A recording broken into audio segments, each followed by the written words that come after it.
Ya, halo pemirsa, apa kabar Anda hari ini? Langsung dari studio IDX Channel Jakarta, saya Prasetyo Wibowo kembali hadir dalam Market Review, program yang mengupas isu-isu yang menjadi penggerak ekonomi di Indonesia. Live streaming kami seperti biasa bisa Anda saksikan juga di idxchannel.com dan langsung saja kita mulai Market Review selengkapnya.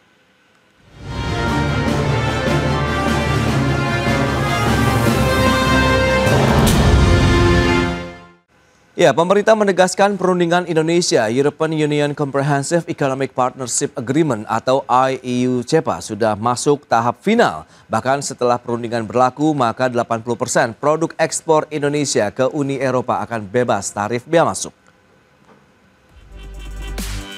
Menteri Koordinator Bidang Perekonomian Erlangga Hartarto menegaskan proses perundingan Indonesia-European Union Comprehensive Economic Partnership Agreement atau IEU-CEPA telah masuk tahap final dan akan segera rampung setelah melalui masa negosiasi yang panjang hampir 1 dekade.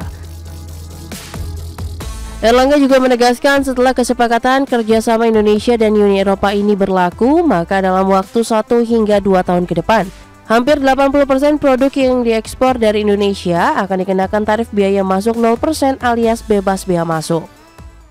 Dan setelah perundingan berlaku ini dalam 1 sampai 2 tahun ke depan, hampir 80% barang yang diekspor dari Indonesia itu tarif bea masuknya 0%.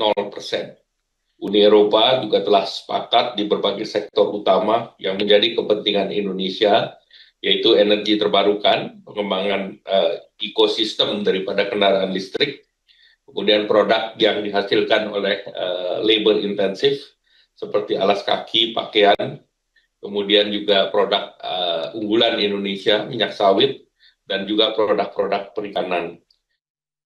Erlangga menambahkan Uni Eropa merupakan mitra dagang Indonesia kelima dengan nilai perdagangan sebesar 30,1 miliar dolar Amerika di tahun 2024 lalu. Kemudian neraca perdagangan antara kedua pihak tetap surplus bagi Indonesia dengan peningkatan signifikan dari 2,5 miliar US dollar Amerika Serikat pada 2023 menjadi 4,5 miliar dolar Amerika pada 2024. Berbagai sumber, IDX Channel. Ya, pemirsa, untuk membahas tema kita kali ini, bebas bea masuk 80% produk ekspor Indonesia ke Uni Eropa. Kita sudah tersambung melalui Zoom bersama dengan Bapak Rizal Taufikur Rahman. Beliau adalah Kepala Pusat Makroekonomi dan Keuangan Indef. Ya, halo Pak Rizal, apa kabar? Baik, alhamdulillah Mas Pras. Baik, terima kasih juga atas waktu yang disempatkan. Kemudian sudah bergabung Pak Beni Sutrisno, Ketua Umum Gabungan Perusahaan Ekspor Indonesia. Halo Pak Beni, apa kabar Pak?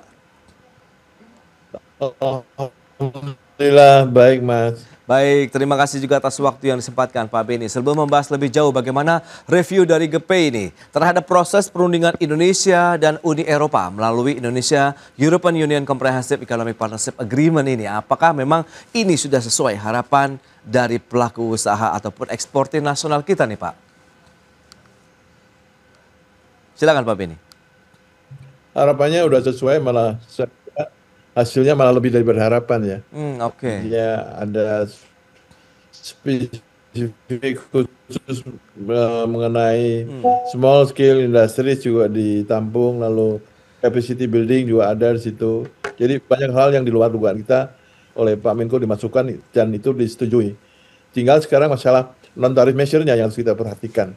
Mengenai misalnya EUDR, ya mengenai masalah-masalah kehutanan yang harus kita sepakati itu kan mereka punya peta hutan sendiri untuk Indonesia. Yeah. Jadi itu mengenai non-tarif itu. Nah itu saya kira nanti kan Oktober baru ada detailnya yang harus katanya rencana ditandatangani oleh Bapak Presiden di Brussels dan ini akan masuk berlakunya major pertama adalah di tahun kuartal pertama 2027. Jadi masih ada waktu untuk kita juga berbenah diri terhadap produk-produk kita menyesuaikan dengan isi daripada CEPA itu sendiri. Baik. Nah, dari Indef sendiri melihat bagaimana Pak Rizal, begitu. Apakah memang seperti yang disampaikan Pak Menko Airlangga Hartarto begitu ya terkait dengan perundingan ini sudah sampai tahap final begitu, angin segar bagi eksportir nasional untuk peluang ekspor juga yang lebih luaskah ke negara Uni Eropa begitu Pak Rizal? Iya, jadi memang benar ya, proses ini telah berlangsung lama ya, hampir 9 tahun saya kira. Ya. Dan kini telah memasuki tahap final ya, putaran negosiasi terakhir di chief negosiator pada awal Juni kemarin itu. Dan artinya apa? Tinggal proses legal formal dan ratifikasi aja. Dan ini mencerminkan ada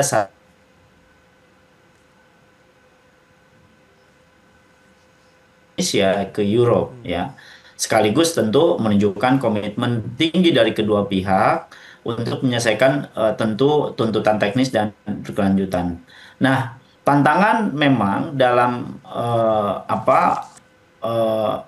UE SEPA ini memang menjanjikan tarifnya 80% ya. Nah, tantangan utamanya bukan hanya pada tarif sebenarnya sih. Tapi tadi betul disampaikan oleh Pak Beni ya, jadi regulasi teknis dan non tarif ini. Karena Uni Eropa itu punya standar sangat ketat di aspek UDR misalnya berkaitan dengan standar lingkungan.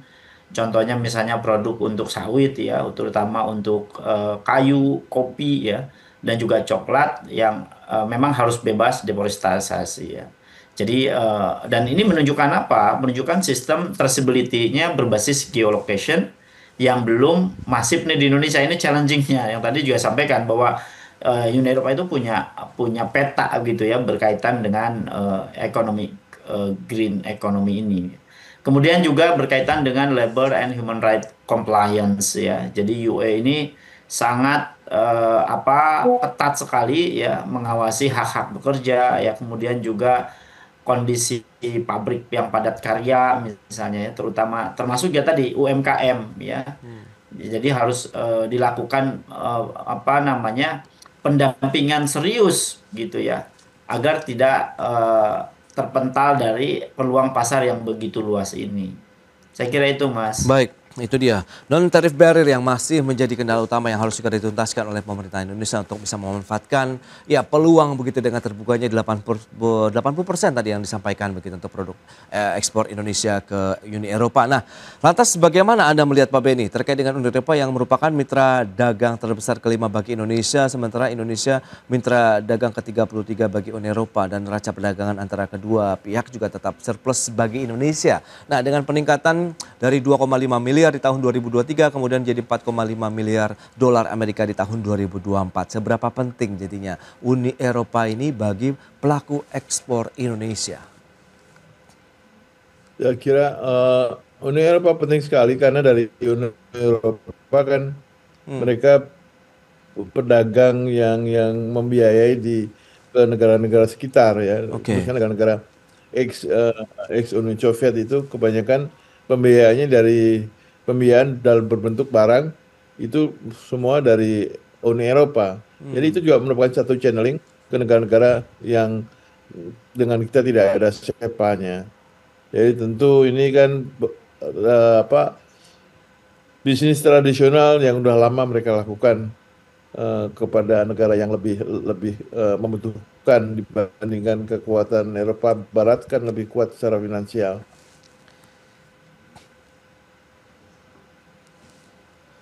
Baik, Pak Beni, kalau kita cermati memang menjadi suatu hal yang penting juga begitu bahwa keberadaan Uni Eropa, kemudian kerjasama ekonomi yang perlu lebih ditingkatkan lebih jauh lagi begitu untuk bisa meningkatkan roda perekonomian juga di Indonesia.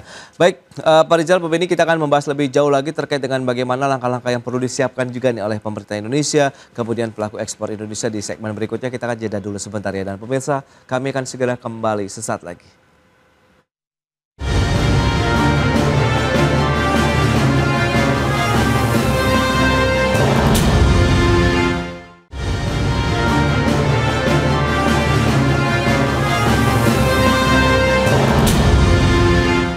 Ya, terima kasih Anda masih bergabung bersama kami dalam Market Review pemirsa, dan berikut ini kembali kami sampaikan data untuk Anda terkait dengan nilai ekspor non-migas Indonesia ke Uni Eropa ini periode Januari sampai dengan April 2025 seperti yang bisa Anda saksikan di layar televisi Anda. Dengan periode yang sama ada kenaikan 7,13% kalau kita bandingkan dengan tahun 2024 lalu di periode yang sama. Dari 5,52 miliar dolar Amerika meningkat menjadi 5,91 miliar dolar Amerika.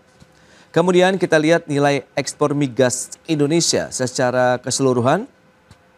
Untuk ekspor migas Indonesia ini justru ke seluruh negara begitu ya, ke penjuru negara lain begitu minus 8,43% dengan periode yang sama Januari sampai dengan April 2025 dari 5,25 miliar menjadi 4,81 miliar dolar Amerika Serikat.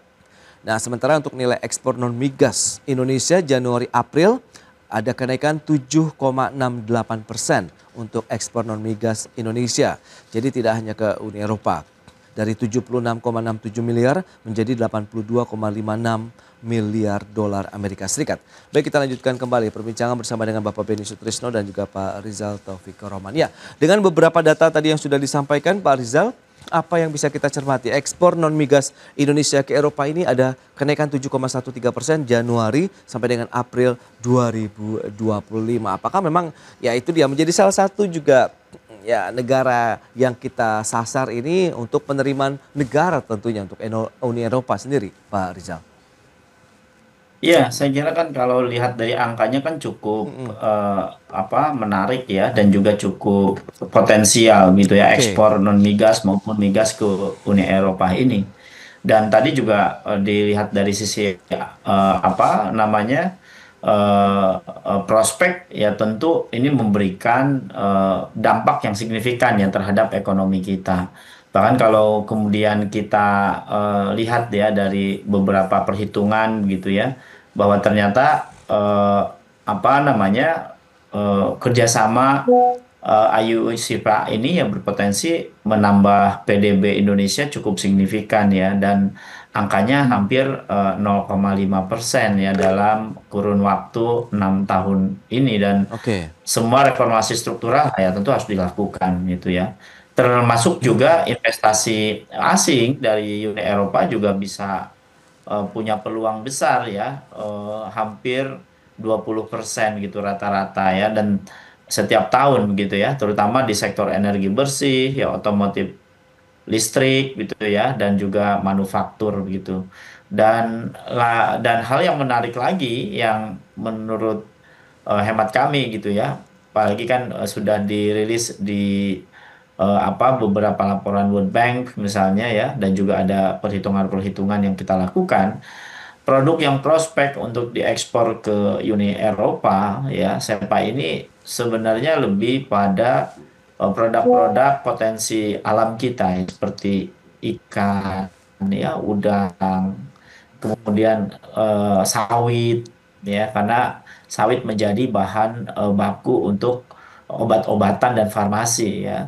Kemudian juga nikel olahan ya, furniture, saya kira ini menjadi produk-produk ekspor kampion kita ya. Dan tentu ini menjadi potensi ke depan gitu ya, dengan dibukanya keran ekspor kita ya, dengan tarif yang relatif ya rendah gitu ya, bahkan dinolkan gitu ya. Dan ini menunjukkan apa? Menunjukkan bahwa bagaimana respon pemerintah gitu ya mengambil peluang ini, karena kalau kita sudah masuk ke pasar Eropa, maka potensi pasar sangat terbuka ya. Karena kalau Eropa itu Eropa disampaikan bekas negara-negara Uni Soviet itu sangat membutuhkan produk-produk dari negara kita gitu, terutama sawit tadi, kemudian juga hasil laut begitu ya, itu saya kira punya prospek yang sangat besar. Baik Pak Rizal, potensinya masih sangat besar yang harus bisa dioptimalkan. Nah Pak Beni, lantas langkah-langkah kemudian strategi apa yang harus dilakukan baik dari sisi pelaku usaha di dalam negeri kemudian pemerintah untuk bisa memanfaatkan momentum. Ingat tadi sudah disampaikan Pak Airlangga setelah IUU CEPA ini berlaku maka sekitar 1 sampai dengan 2 tahun ke depan yang tadi sudah disampaikan 80% produk ekspor Indonesia akan bebas bea masuk ke Uni Eropa. Nah sementara Pak Rizal tadi menyebutkan juga ada reformasi struktural yang harus segera dituntaskan juga nih di tanah air Pak Beni. Ya ada beberapa non tarif measure yang mesti di review dan dirasionalisasi ya. Misalnya di furniture itu ada 2 hal. Pemerintah Indonesia mewajibkan eksportirnya harus memiliki namanya surat verifikasi legalitas kayu. Eropa tidak menghendaki itu, tapi dia punya standar sendiri, yaitu standar mereka tentu lebih ketat dibandingkan standar SVLK. Nah, kalau itu dijalankan dua-duanya, tentu akan jadi beban eksportirnya. Harusnya salah satu aja. Kalau mereka sebagai importir negaranya minta bukan SVLK ya dikasih sesuai dengan permintaan gitu loh. Banyak hal-hal yang harus dirasionalisasi. Baik, tapi poin nah, atau Eropa masalahnya, ya. Ke Eropa itu masalah logistiknya masih mahal sekarang ya. Mudah-mudahan ya terusan Suez bisa dibuka kembali sehingga kita tidak berputar ke Afrika Selatan. Ya kedua kan sekarang kan dengan tensi Israel Iran ini harga minyak udah di atas 100. Ya itu akan mengakibatkan harga angkutan laut juga naik. Nah ini juga mudah-mudahan bisa selesai secepatnya. Karena memang ini baru berlaku tahun 27 lah mulai first entry-nya 27. Tapi kan harus persiapannya harus apa aja yang kita harus mitigasi apa aja yang harus kita perbaiki.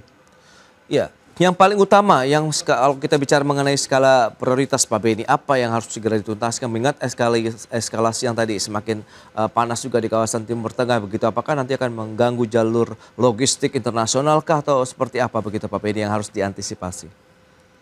Ya kalau logistik memang kita nggak bisa berbuat apa-apa ya. Artinya jalur lautnya yaitu, terus yang ngangkut juga kapal bukan sulapan kan. Nah, mitigasinya kan bisa bermacam-macam. Apakah ke satu daerah lewat utara juga lebih mahal lagi ya. Saya kira satunya lewat selatan ya kan. Tadinya kan ada nembus lewat terusan Suez. Nah terusan Sueznya kan terganggu. Mungkin hal-hal yang lain yang kita harus lihat, Eropa sudah punya namanya EUDR itu mengenai forestry, itu juga harus kita periksa betul bahwa kopinya itu dari mana, dari kebun yang bekas penebangan kayu misalnya, itu juga tidak bisa diterima. Jadi banyak ada hal yang harus kita secara bertahap kita harus review semua terhadap komoditi kita. Baik, itu dia beberapa poin yang harus dilakukan untuk bisa mengejar bagaimana pada tahun 2027 mendatang kita sudah siap ya dari sisi infrastruktur pendukung untuk pelaksanaan kerjasama IUU CEPA begitu antara Indonesia dengan Uni Eropa dengan tantangan yang semakin cukup kuat begitu ya dengan menghangatnya tensi di kawasan Timur Tengah dengan meningkatnya eskalasi antara Iran kemudian juga Israel begitu di sana. Baik, nah Pak Rizal, menurut Anda bagaimana kalau kita melihat dengan kondisi geopolitik internasional begitu yang semakin panas belakangan ini, sementara Anda melihat momentum kita untuk bisa meningkatkan eksportasi juga tidak boleh kita tinggalkan, dalam artian harus dioptimalkan begitu? Iya, rasanya saya kira diversifikasi ekspor menjadi strategi ya di tengah dinamika geopolitik gitu ya. Apalagi kan Indonesia bebas aktif gitu ya. Dan bagaimana strategi pemerintah gitu ya untuk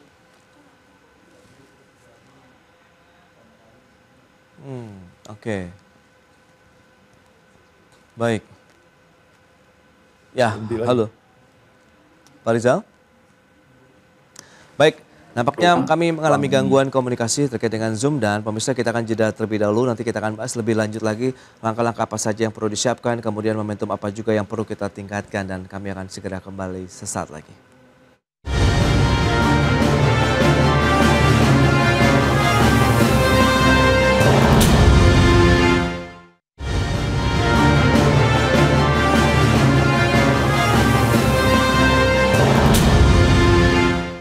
Ya, Anda masih menyaksikan Market Review dan kita lanjutkan kembali perbincangan bersama dengan Bapak Rizal Taufik Rohman, kemudian juga Bapak Beni Sutrisno. Nah, menyikapi kondisi yang tadi sudah disampaikan oleh Pak Beni, kemudian analisis yang sudah diberikan oleh Pak Rizal sendiri. Lantas kalau kita lihat menuju tahun 2027, kalau Pak Rizal mungkin bisa menyampaikan lebih lanjut begitu karena tadi sempat mengalami sedikit gangguan terkait dengan sinyal Zoom. Anda melihat bagaimana upaya-upaya mitigasi, antisipasi, kemudian diversifikasi kemana lagi yang harus kita gencarkan begitu nih Pak?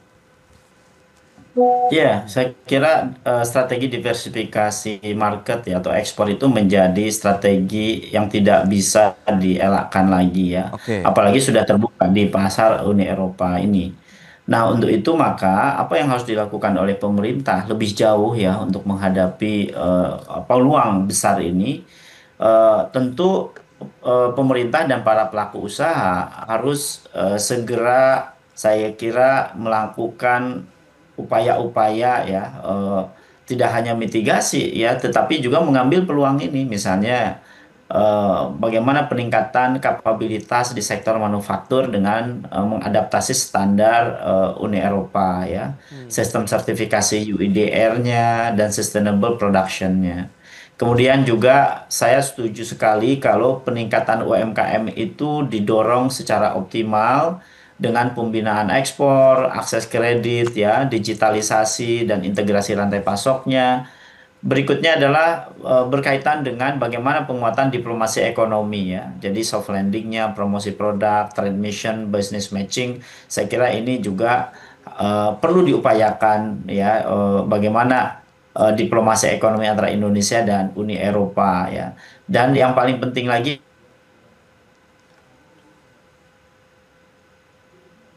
regulasi atau insentif fiskal atau juga misalnya berkaitan dengan pembenahan logistik supaya lebih efisien. Tapi yang paling penting adalah komitmen keberlanjutan ya, komitmen keberlanjutan dari SEPA ini, di mana sustainability menjadi keyword kita ya untuk mendorong ekspor ke depan. Bagaimana transparansi dan surveillance non tarif menjadi wajib. Nah, untuk itu maka apa namanya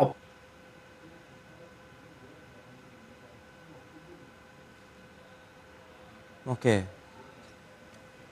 ceruk market dari Uni Eropa ini saya kira sangat luas, sangat terbuka dan juga akan memberikan devisa yang sangat besar bagi Indonesia. Itu dia, potensinya masih sangat tinggi. Pak Beni, lantas kalau kita lihat begitu dengan tahap final perundingan IUU CEPA ini yang juga Anda lihat ini, apakah menjadi harapan baru bagi Indonesia di saat proses negosiasi tarif resiprokal nih dengan pemerintah Amerika Serikat, Pak Beni? Ya, setiap perjanjian perdagangan khususnya free trade maupun yang paling mudah itu preference tarif itu adalah kesempatan ya buat kita. Tapi kita juga harus ngerti betul aturan mainnya. Oke. Gimana ada trade remedies, caranya gimana, lalu kita masih mensikapi kalau Amerika kan punya ketentuan country of origin-nya itu, misalnya nih saya pakaian jadi itu kalau dijahitnya di Indonesia, walaupun regardless kayaknya dari mana aja. Nah, jadi one two step. Tapi ada juga yang minta two step. Pakaian jadi itu made in Indonesia kalau kainnya juga dari Indonesia. Nah, ini harus dipelajari setiap community banyak aturan main rule of country of origin-nya. Oke. Jadi yang dibebaskan tentu teman-teman bea cukai harus mengerti betul gamenya banyak. Ini kan yang kita rundingkan kan masalah tarif, tapi behind the tarif itu ada non tarif yang harus kita lihat satu persatu. Oke. Iya, tarif-tarif apa lagi mungkin Pak Beni yang mungkin juga segera dituntaskan untuk bisa mendukung lagi kinerja eksportasi Indonesia ke wilayah Uni Eropa begitu. Sambil kita juga paralel melakukan diversifikasi yang sudah disampaikan oleh Pak Rizal Taufik Rohman tadi. Ya, bukan tarif aja, ada juga ada poinnya di situ, ada government spending. Berarti kan Pak bisa masuk ke government spending Indonesia, sebaliknya kita juga bisa masuk ke government spending di Eropa. Nah, bagaimana kemampuan kita masuk ke government spending Eropa yang 27 countries, sementara Eropa bisa masuk ke kita 1 satu country.